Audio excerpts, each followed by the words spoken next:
नेपालको पहिलो रेकर्ड गरिएको गीत कुन हो र यसका गायक को थिए भन्ने जान्न चाहनुहुन्छ भने यो भिडियो अन्तिमसम्म हेर्नुहोला। नमस्ते, म मुस्कान। तपाई हुनुहुन्छ एमएनएम एक्सप्रेसमा।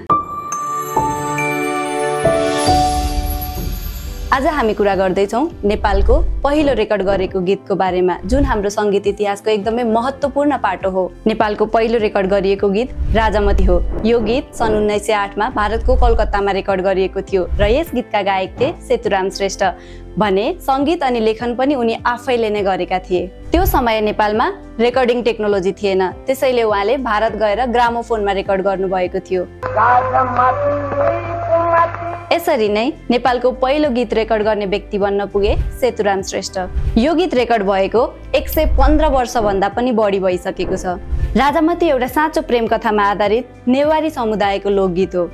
कसरी एउटा युवकले राजामती नामकी युवतीलाई मन पराउँछन् तर प्रेम अधुरो रहन्छ। अहिले पनि तपाईले यो गीत युट्युबमा सुन्न सक्नुहुन्छ। यो ऐतिहासिक रेकर्डिङ सम्भव गराउने मान्छे थिए जनकलाल श्रेष्ठ। उनकै प्रयास र समर्थनले यो रेकर्डिङ सम्भव भएको हो। लोक संगीत बाहेक सेतुराम श्रेष्ठले गजल संगीत पनि नेपालमा परिचय गराए। उनलाई उस्ताद भन्ने उपाधि दिएको थियो, केवल उनको प्रभावशील कलाको लागि होइन, प्रेरणाको लागि, जसको असरले पुरा एक पिढीको नेपाली संगीतकारहरूलाई आफ्नो आवाज खोज्ने हिम्मत दिएको थियो। सेतुराम श्रेष्ठको निधन सन् 1941 मा भयो, तर उनको संगीत अझै पनि जीवित छ। जुनसुकै गीत जसमा एक कथा हुन्छ, जुनसुकै सुर जसमा एक पुरानो र नयाँ समय जोडिन्छ, त्यो सबैमा उनको विरासत बजिरहेको छ। राजामती केवल गीत होइन, यो हो नेपालको पहिलो अडियो रेकर्डेड संगीत पाइला। नेपाली म्युजिकको बिगिनिङ यहीँबाट भयो।